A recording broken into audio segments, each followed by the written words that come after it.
Assalamualaikum warahmatullahi wabarakatuh. Halo semuanya, nama saya Zaskia Faisal dengan nomor induk mahasiswa 201001211125. Saya berasal dari kelas Ilmu Negara 1G. Tujuan saya dalam membuat video ini adalah untuk melengkapi ujian tengah semester Ilmu Negara saya dengan Ibu Resma Bintani Gustaliza, SHMH. Baiklah, saya akan menjawab pertanyaan-pertanyaan yang sudah diberikan beliau. Pertanyaan pertama, sebutkan istilah ilmu negara dalam berbagai bahasa. Istilah ilmu negara sendiri tidak hanya berasal dari Indonesia saja, namun juga ada istilah ilmu negara dalam berbagai bahasa di dunia. Karena sejatinya ilmu negara juga dipelajari oleh seluruh dunia. Berikut beberapa istilah ilmu negara oleh negara lain. Yang pertama, berasal dari Belanda yang menyebutkan istilah ilmu negara dengan staat. Selanjutnya dari bahasa Jerman yang menyebutkan istilah ilmu negara dengan state. Kemudian dari bahasa Prancis, état atau l'état. Lalu dari bahasa Inggris, state. Dan terakhir dari bahasa Latin yaitu status atau statum. Oke, next kita beralih ke pertanyaan kedua. Jelaskan definisi negara dari pendapat para ahli.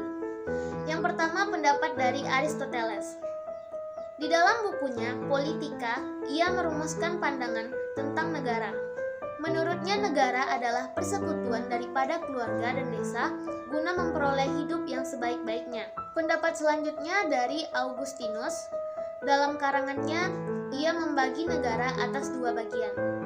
Pertama, negara disebut sebagai civitas Dei, yang artinya negara Tuhan, dan kedua disebut civitas terrena atau civitas diaboli, yang artinya negara-negara duniawi dan negara iblis. Negara Tuhan bukanlah negara dari dunia ini, akan tetapi jiwanya sebagian dimiliki oleh beberapa orang di dunia ini untuk mencapainya. Dalam negara duniawi itu dipegang oleh orang-orang yang terjerumus dalam keadaan dosa. Selanjutnya, pendapat dari Machiavelli dalam bukunya Il Principe, ia mengajarkan bagaimana raja harus memerintah sebaik-baiknya. Negara dalam paham Machiavelli dipandang sebagai negara kekuasaan. Selanjutnya, pendapat dari Harold J. Laski. Menurut Laski, negara adalah suatu masyarakat yang diintegrasikan karena mempunyai wewenang yang bersifat memaksa dan secara sah lebih agung daripada individu atau kelompok yang merupakan bagian dari masyarakat itu. Kemudian pendapat dari Max Weber, negara adalah satu-satunya lembaga yang memiliki keabsahan untuk melakukan tindakan kekerasan terhadap warganya. Lalu pendapat dari Robert M. McIver, negara adalah asosiasi yang menyelenggarakan penertiban di dalam suatu masyarakat, dalam suatu wilayah berdasarkan sistem hukum yang diselenggarakan oleh suatu pemerintah yang untuk maksud tersebut diberi kekuasaan memaksa. Lalu juga ada pendapat dari Logeman dalam bukunya Over the Theory van Instelling Staatsrecht. Logeman mengartikan negara sebagai organisasi kewibawaan. Terakhir ada pendapat dari Cronenberg dalam bukunya Allgemeine Staatslehre. Cronenberg merumuskan arti negara sebagai suatu organisasi yang timbul karena kehendak dari suatu golongan atau bangsanya sendiri. Saya akan lanjut ke pertanyaan ketiga. Mengapa harus ada negara? Karena negara dibutuhkan untuk menampung sekian banyak orang yang kemudian akan melebur menjadi satu dalam negara tersebut meskipun berbeda. Juga negara merupakan syarat untuk membangun sistem pemerintahan yang mengatur makhluk sosial serta berpartisipasi untuk membangun negara. Negara memiliki tujuan utama, yaitu memajukan kesusilaan manusia, baik sebagai individu maupun kelompok. Hal ini untuk membentuk manusia yang beradab, beretika, dan bermoral. Untuk mencapai tujuan tersebut, negara harus menegakkan seperangkat nilai yang wajib dipatuhi oleh seluruh warganya. Oke, selanjutnya pertanyaan keempat. Mengapa George Jelinek disebut sebagai bapak ilmu negara?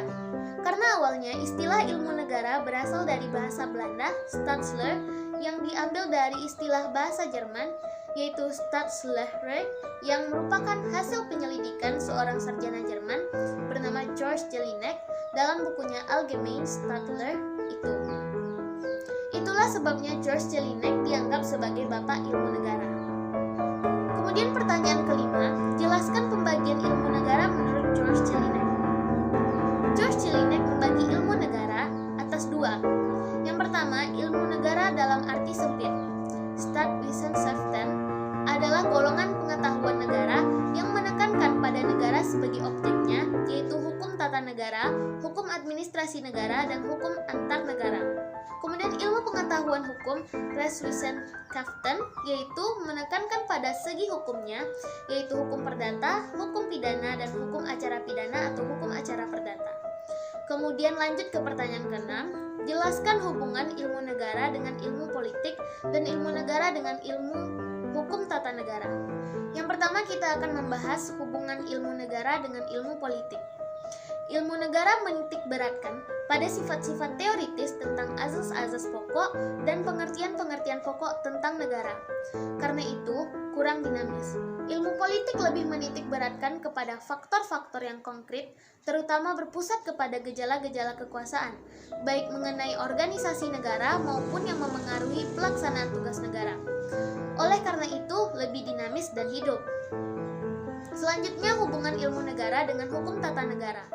Ilmu negara merupakan suatu pelajaran pengantar dan ilmu dasar pokok bagi pelajaran hukum tata negara.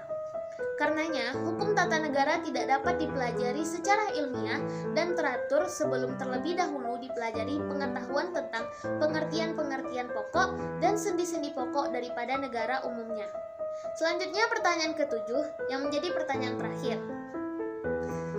Jelaskan unsur-unsur negara menurut pasal 1 Konvensi Montevideo tahun 1933. Penghuni, penduduk, atau rakyat. Semua orang yang ada di wilayah suatu negara dan taat pada peraturan di negara tersebut. Yang B. Wilayah. Wilayah suatu negara merupakan kesatuan ruang yang meliputi daratan, lautan, udara, dan wilayah ekstrateritorial. Yang C. Kekuasaan tertinggi, pemerintah yang berdaulat.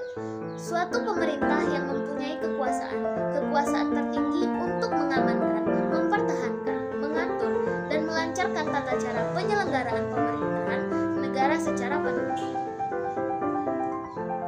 Yang D. Kesanggupan untuk berhubungan dengan negara lain. Ketika negara itu mampu melakukan hubungan-hubungan dengan negara lain dalam bidang ekonomi, pendidikan, politik, kebudayaan, dan sebagainya.